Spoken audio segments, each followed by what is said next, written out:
When I was 18, all I wanted was to go to college.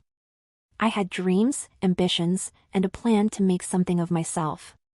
I wasn't looking for a handout. I'd worked hard throughout high school, earning good grades and even holding down a part-time job at a local bookstore. But college isn't cheap, and I knew I'd need some financial help to get there. I come from a middle-class family, and while we were never poor, money was always tight. My parents were the type who believed in hard work and self-reliance. They were always preaching about how nothing in life comes easy, and how you had to earn everything you got. I admired that philosophy growing up. I wanted to earn my way, too. But the reality is that sometimes, no matter how hard you work, you still need a little help. My parents, however, didn't see things the same way. I remember sitting at the kitchen table one evening, my college acceptance letter in hand, nervously broaching the topic of tuition costs. I had a scholarship, sure, but it didn't cover everything. I'd saved up some money, but it wasn't enough. I needed a loan. "Why should we take out a loan for you?" my mom asked, her tone sharp. "We've got bills to pay, and loans are risky. What if you can't pay it back?" My dad nodded in agreement, not even looking up from his newspaper. "You're the one who wants to go to college. You figure it out." I was crushed. It wasn't just that they refused to help, it was the way they dismissed my dreams, like they didn't matter. I'd always been a good kid. I never got into trouble, did well in school, and tried my best to make them proud. But in that moment, I felt like nothing I'd done mattered to them. They weren't going to help me, and that was that. I think what hurt the most was the sense of betrayal. My parents had always been my role models. They were the ones who taught me to value education, to work hard, to aim high. And now, when I was on the brink of achieving something great, they were turning their backs on me. It felt like they didn't believe in me, like they didn't think I was worth the investment. So, I did what I always did when faced with a challenge. I figured it out on my own. I worked more hours at the bookstore, picking up every shift I could. I applied for every scholarship and grant I could find, even the ones that seemed like long shots. I took out student loans in my own name, knowing full well that I'd be paying them off for years to come. It wasn't easy, but I was determined. College was tough, but I thrived. I was juggling classes, work, and a social life, but I managed to keep my grades up and stay on track. My parents rarely checked in on me during those years. They seemed to think that once I was out of the house, I was no longer their responsibility. I tried not to let it bother me, but there were times, especially around the holidays, when the loneliness hit me hard. I'd see other students going home to their families, while I stayed on campus, working extra hours to make ends meet. I remember one Christmas in particular. I had saved up enough money to buy a bus ticket home, and I was excited to surprise my family. But when I got there, it was like they didn't even care that I'd made the effort. My mom was too busy preparing dinner, and my dad barely looked up from the TV. Emily, my younger sister, was the only one who seemed genuinely happy to see me. She was just a teenager at the time, but we were close. She looked up to me, and I loved her for it. Fast forward a few years, and I graduated from college with honors. I landed a good job in my field, and for the first time in my life, I felt like I was on solid ground. I was making enough money to support myself, paying off my loans bit by bit, and even putting a little aside for savings. My relationship with my parents, though, remained strained. We didn't talk much.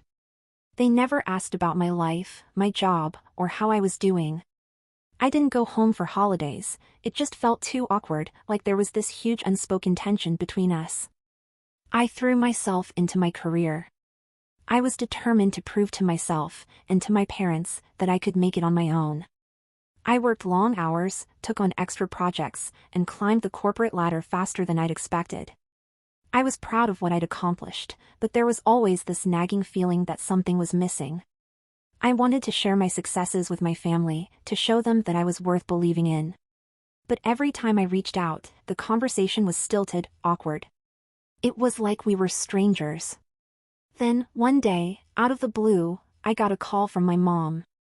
I hadn't heard from her in months, so I was surprised to see her name on my phone. When I answered, she sounded unusually cheerful, almost like she was trying too hard to be nice. "Hi, sweetie. How's work going? I was immediately suspicious. My mom never called just to chat. There was always an ulterior motive. It's fine, I replied cautiously. What's up? Well, she said, drawing out the word, I have some exciting news. Your sister is getting married. Now, this wasn't exactly news to me. My younger sister, Emily, had been dating her boyfriend, Jake, for a couple of years, and they'd been talking about marriage for a while. But I hadn't heard any official announcement until now. That's great, I said, trying to sound enthusiastic. When's the wedding? Oh, in about 6 months, Mom said breezily. But listen, honey, there's something we need to talk to you about. You know weddings are expensive, and Emily wants a big, beautiful ceremony. We're trying to make it special for her, but, well, we're a bit short on funds. And there it was. I knew what was coming next. We were hoping you could help us out, she continued. Just a small loan, to cover some of the expenses.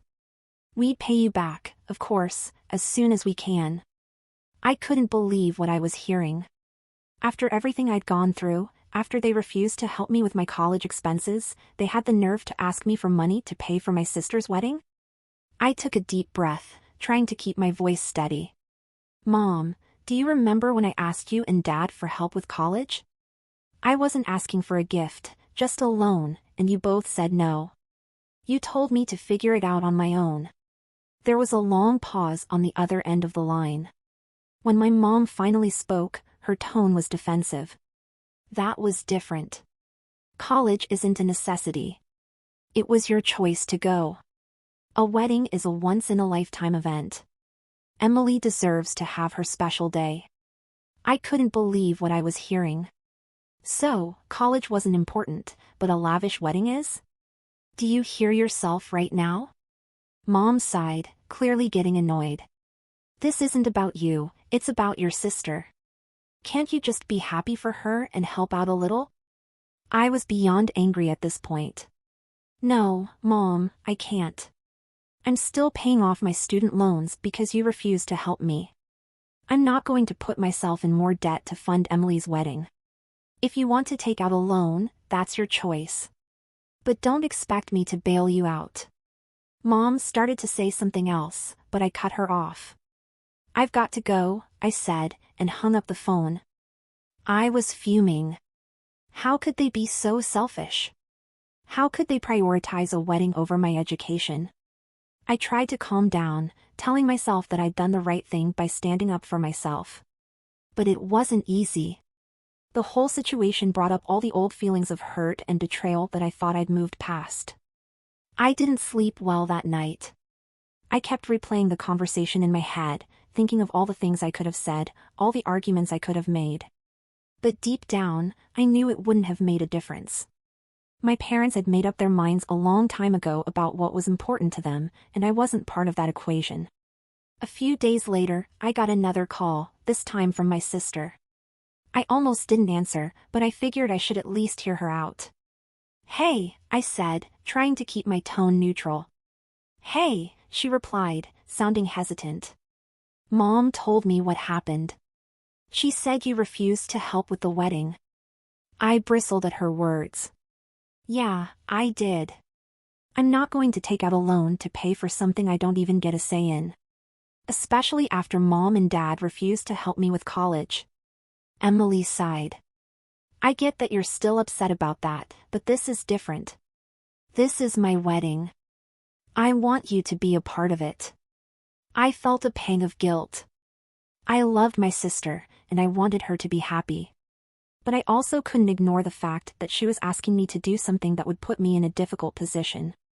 I want to be there for you, Em, but I can't just forget about everything that's happened.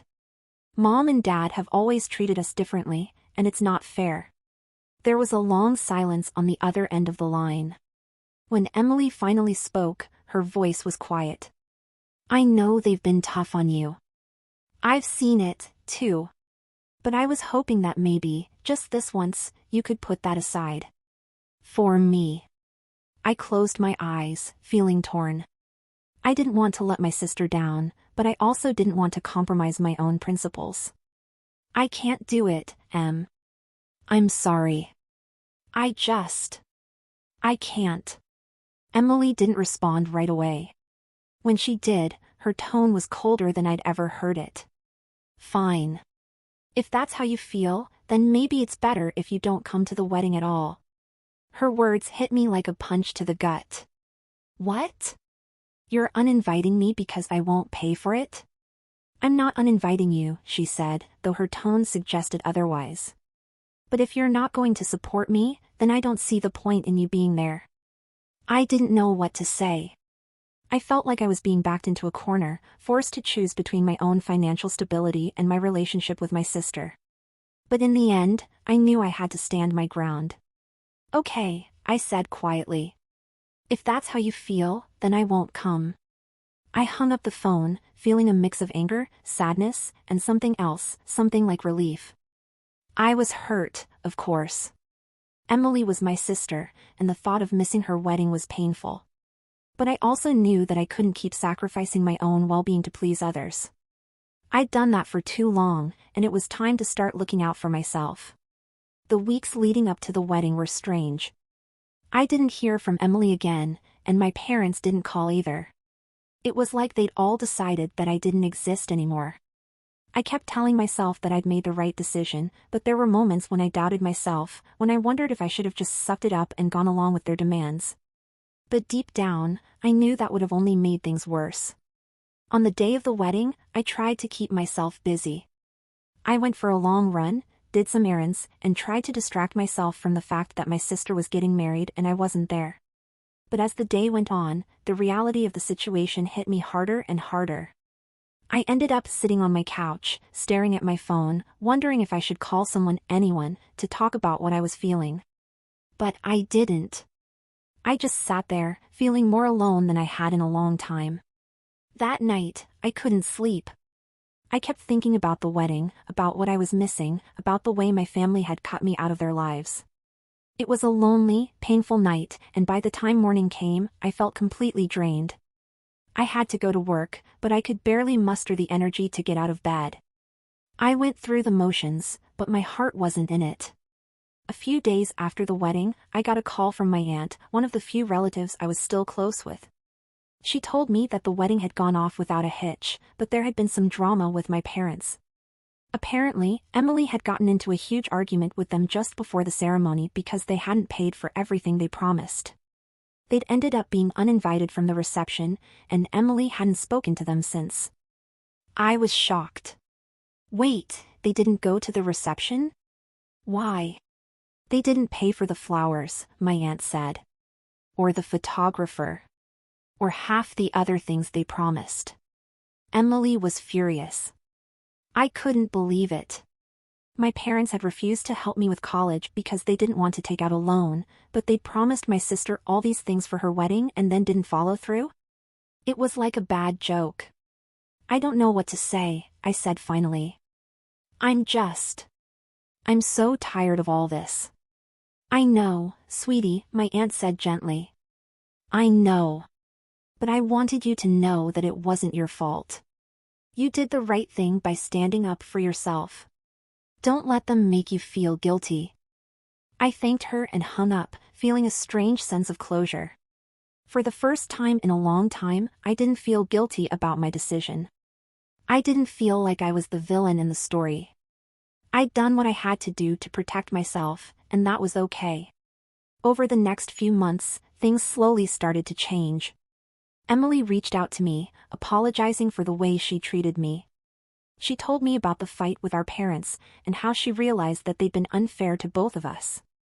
We started talking more, rebuilding our relationship bit by bit. It wasn't easy, but it was worth it. My parents, on the other hand, never apologized. They never admitted they were wrong or tried to make amends. I stopped expecting them to. I realized that I couldn't control their actions, but I could control how I responded to them. I could choose to let go of the hurt and anger and move on with my life. And that's what I did. I focused on my job, my friends, and my own happiness. I learned to set boundaries and stand up for myself, even when it was hard. I learned that it was okay to say no, to protect my own well-being, even if it meant disappointing others. Looking back, I'm proud of the way I handled things. It wasn't easy, but I stayed true to myself. I didn't let my parents guilt me into doing something I wasn't comfortable with. And in the end, I think that made all the difference. My relationship with my sister is better now than it's ever been. We talk regularly, and she's even apologized for uninviting me from the wedding. She told me that she understands now why I made the decision I did, and she respects me for it. We've both grown a lot from the experience, and our bond is stronger because of it. As for my parents, well, we're still not close. We talk occasionally, but it's usually just small talk, nothing deep or meaningful. I've accepted that they are who they are, and that they're not going to change. And that's okay. I've made peace with it. In the end, I've learned that family isn't just about blood, it's about the people who support you, who stand by you when things get tough, and who respect your decisions. It's about the relationships you choose to nurture and the boundaries you set to protect yourself. And sometimes, that means letting go of the people who can't or won't do those things. It wasn't the ending I expected, but it's the one I've made peace with. And that, more than anything, is what matters.